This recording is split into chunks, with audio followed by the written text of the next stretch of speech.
Welcome back, everybody. This is Magic of Randy. I am Randy, and today we're talking about the standard metagames from this past weekend. We have a bunch of new decks come out. We have Aether Drift now finally available, so it'll be interesting to see if that did any kind of shakeups and these challenges that happened this last weekend. As always, guys, if you like what you're seeing, you like what I'm doing, go ahead and leave a like on the video, subscribe to the channel, it really helps me out. And let me know what you guys are playing in standard, what you guys are getting up to, what kind of new brews you're excited to play or excited to see. Always interested to hear from you guys. All right, starting with the first challenge here on Friday, we had 6 Gruul aggro because when there's a new format or a new standard, new modern, whatever, aggro is usually your safest bet, especially in standard because it's always good.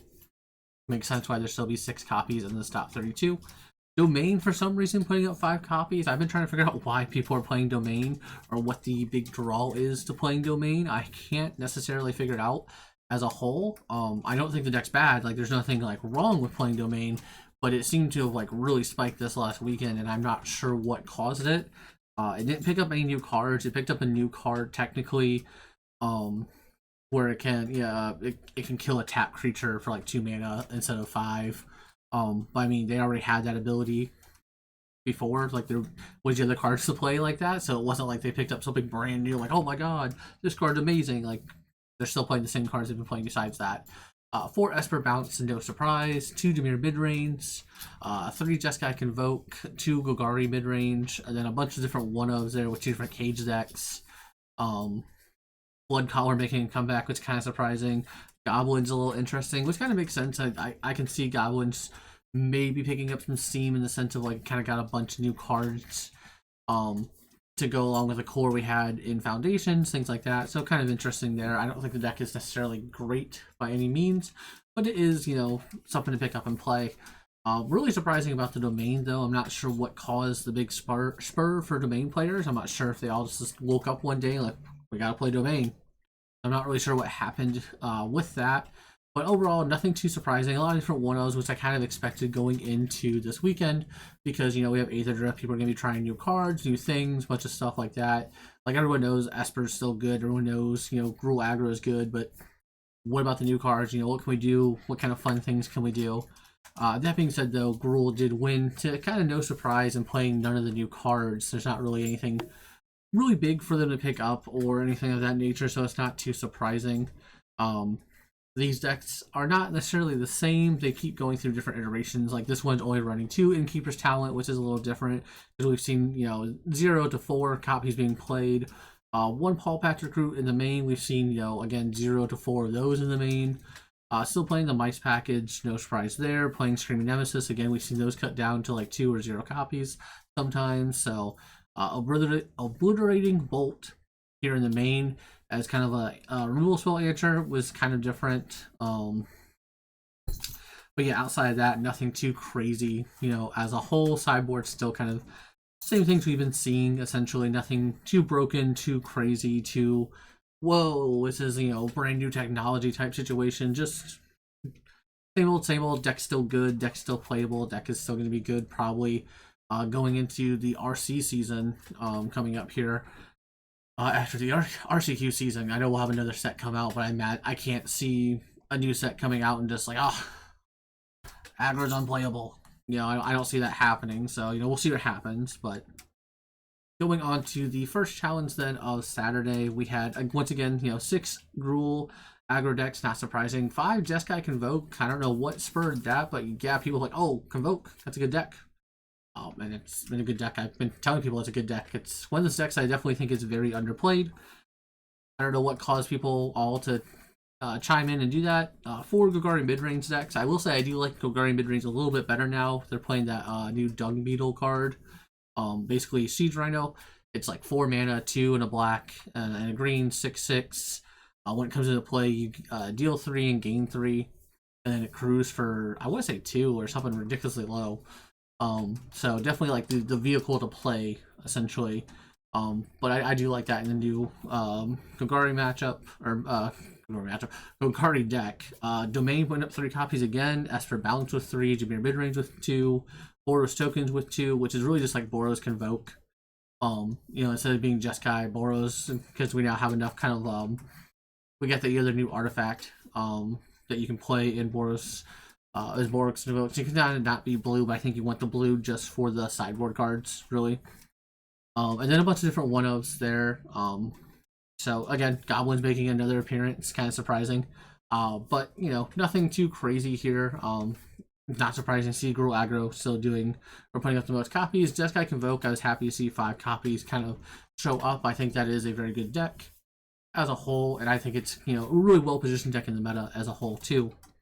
So nothing too surprising about this. Jeskai Convoke did end up winning, notably not playing like any of the new cards besides Spell Pierce, which isn't surprising. Spell Pierce is going to be probably, I think it's going to be one of the biggest impacts in Standard, because a lot of people thought we were going to get it in Foundations, and then we didn't get it in Foundations. And Spell Pierce is just one of those cards that's really good, especially as a metagame, you know, conforms down to trying to be, you know, more mana intensive, essentially, where like you're trying to be, you know, super efficient with your spells. So it makes it to where, you know, Spell Pierce is a hard counter a lot of times in these early turns, or like when, you know, you're needing that board wipe on 4 or 5, Spell Pierce is there to go, oh, nope, put that away type situation. So it's just really good in those situations. But outside of the Spell Pierce, you know, we're not seeing anything too crazy. The Screaming Nemesis out of the sideboard is a little new and different. So I don't know if that is where you want to be at for sure, but it's definitely a different little game plan to have. I kind of like it as a whole.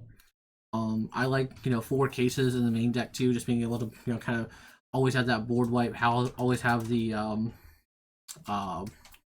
that bonus going when you're attacking, because it's so easy to turn on Case of the Gateway when you're this deck. It's not, you know, a challenge at all. But no, I'm a big fan of this deck. I think this build looks really crisp and clean. We got the 2, you know, random one-ofs that are down there in the bottom with the Mockingbird and the Frontliner, so kind of interesting. But yeah, I think this deck is very crisp and clean.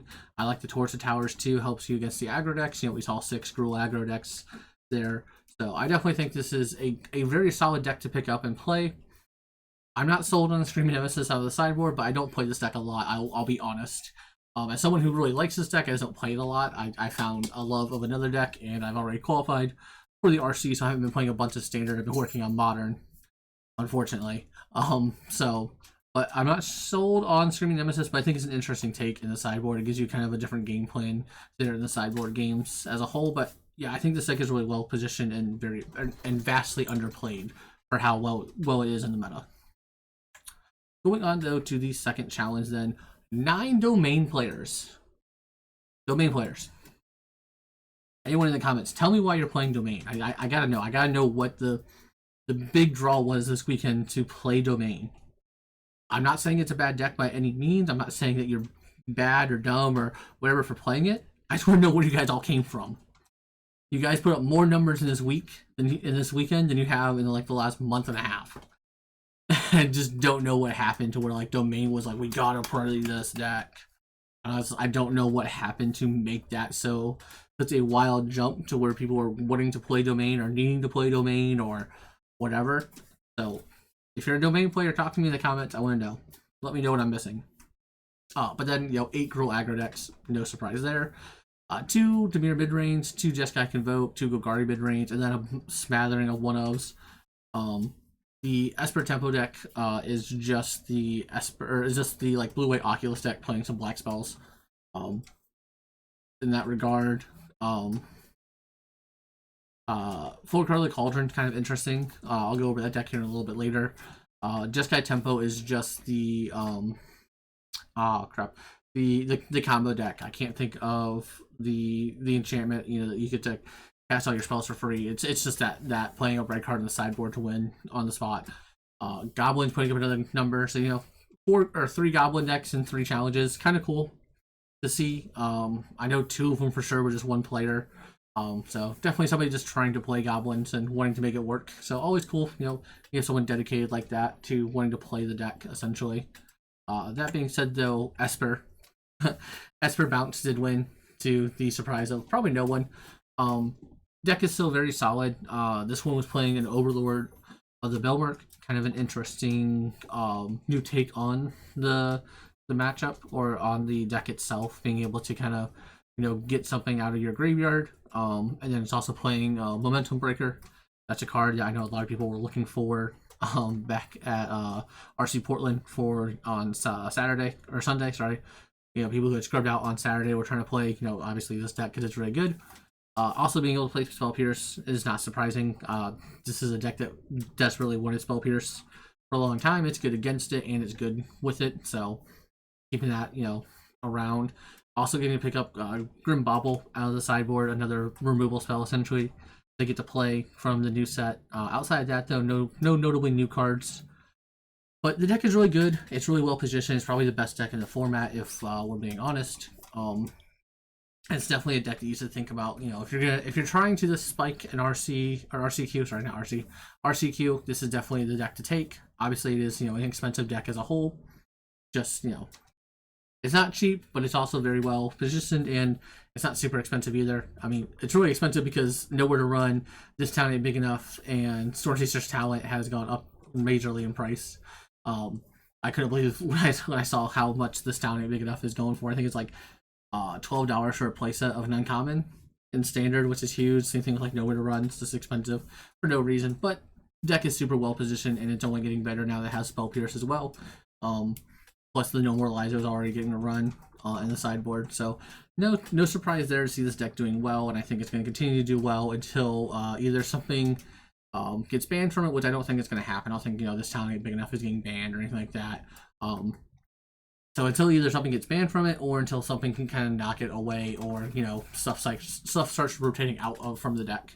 That being said, we are getting ready to go into the Pro Tour in Chicago, so it'll be interesting to see if there's any new innovations with the new set that came out. If anyone kind of broke something or figured something out, or if Pixie is going to be the most played deck and the most dominant deck there. So it'll be interesting to see. I'll obviously be going over all that information and all that fun jazz. So go ahead and follow, or go ahead and subscribe to the channel if you want to keep up with all that information. But going on then to Sunday's challenge, again, 9 domain players. Domain players, what are you doing? Why are you registering this deck? I gotta know. I don't think it's bad. I just want to know. Hit me up in the comments, please. 8 Esper Bounce, no surprise there. 4 Brutal Aggro decks, 3 Celestia Caves decks, and a bunch of different one-ofs. Again, the Boros Token deck is really just Boros Convoke. And then once again, Goblin's also putting up another number. That Jeskai Monument deck or Momentum deck. No, Monument. I'm so dumb.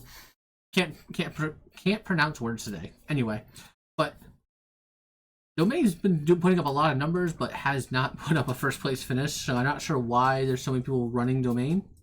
Outside of that, though, pretty much what you expect to see from a challenge. Esper Bounce, obviously, super well positioned. We just talked about how good it was. Aggro still putting up 4 copies, kind of on the low end, honestly. From this weekend, only having 4 copies. Celestia Cage, people are starting to pick that card or that deck back up again, thanks to Doomwake doing well with it at Atlanta, and they got the new Gearhulk as well. So deck doesn't seem terrible as a whole. Seems pretty decent as well. So nothing too crazy here. And then once again, Esper did win again this time. No main deck Spell Pierce in this one. We're playing 3 Kaitos instead of 2 like the last one was. Only 1 Spell Pierce in the sideboard. Kind of a little different, kind of a little weird. But outside of that, nothing to write home about. Memento Breaker still in the main deck here. Also play 1 in the side. But yeah, nothing too crazy. Grim Bobbles in the sideboard as well, another new card. But yeah, nothing too crazy to write home about. Deck's really good. Deck's really well positioned.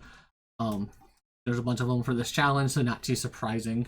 I did want to go over a couple more decks that I thought were interesting and did well, or made it into the challenges, essentially. The first one here is the Izzet Discard deck with that Monument to Endurance, essentially. Notably, most of like the discard spells you have here are the like artist talent. Ooh. Just being able to like kind of churn through your deck. You got Stormchaser's talent, Thundertrap Trainer. This town ain't big enough to buy back those cards. Essentially, you're also playing like the furnaces that can destroy creatures or draw you an extra card at the end step. And then you're playing Ral as well. I really like Ral. Ral is a really fun card.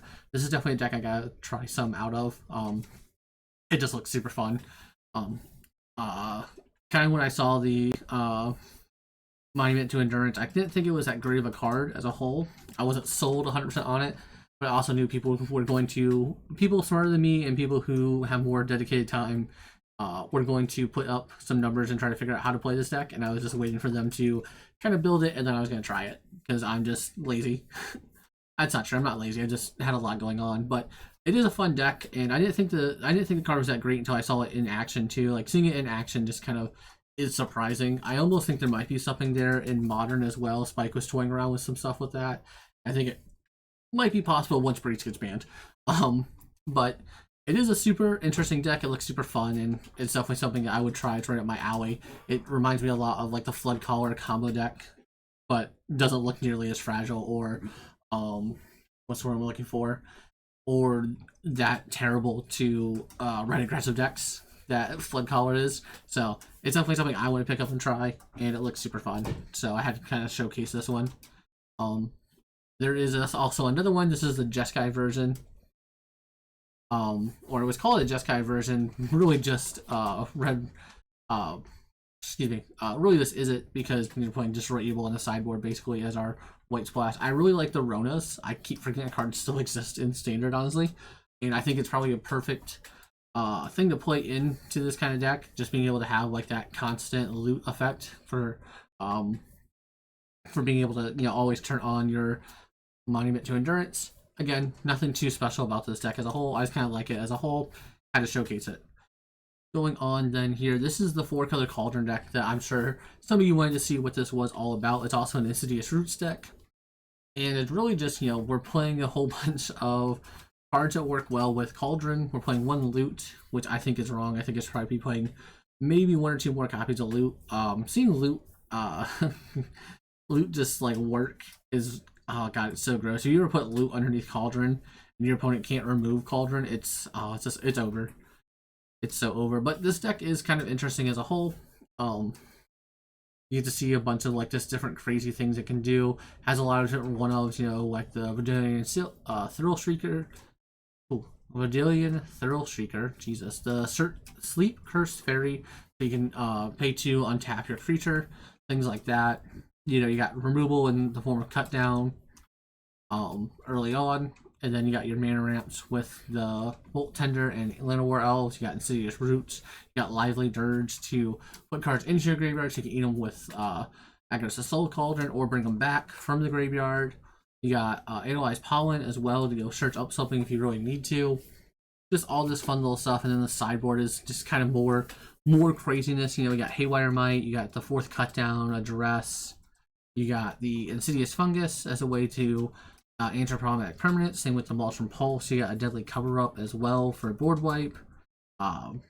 Virtue Pestilence for another removal spell. Same thing with Harvester Mystery. You got the Swarm Weaver. I really like that card as a whole. You got Keen-Eye for Graveyard Hate. Preachers to get another 3-drop. The new legendary 08 Octopus or Kraken just to help stall against the red aggressive decks. This deck is just kind of doing everything you want it to do. I think it's really cool. I don't know if this is a good solid build for it. This is, obviously this is what someone tried, but I definitely think there's a good Cauldron build running around out there, and someone's going to crack, and I'm hoping it happens here at the Pro Tour in Chicago. I'm really curious to see what someone can do with Soul Cauldron as a whole. But I believe that's all I had then. Was this is the last deck I want to talk about. But this is kind of what we're seeing with the meta as a whole. Nothing's really gotten broken out yet so far. Esper is still probably the best deck you could be playing right now. Don't really have words for that. The deck didn't get worse; it got better with Spell Pierce and Momentum Breaker. So that's something you still have to look out for your RCQs, things like that. Gruul's still super powerful, super strong. Still probably one of the best things you can be doing as well. I think if you're looking to try, just spike an RCQ, those are your 2 best decks to take. Is either that, either Esper Bounce or the Gruul Aggro. They're just 2 of the best and strongest decks. Apparently, Domain is super popular right now. I'm not sure what's going on with Domain. Once again, if you play Domain, let me know in the comments. Tell me why it's so popular right now. I can't understand it. But as always, guys, if you like what you're seeing, like what I'm doing, go ahead and leave a like on the video. Subscribe to the channel. It really helps me out. We'll be talking about the Pro Tour here coming up soon. this weekend is coming up, so we'll be talking a lot about that. So go ahead and subscribe if you want to keep up with me on that information. I'll catch you guys next time.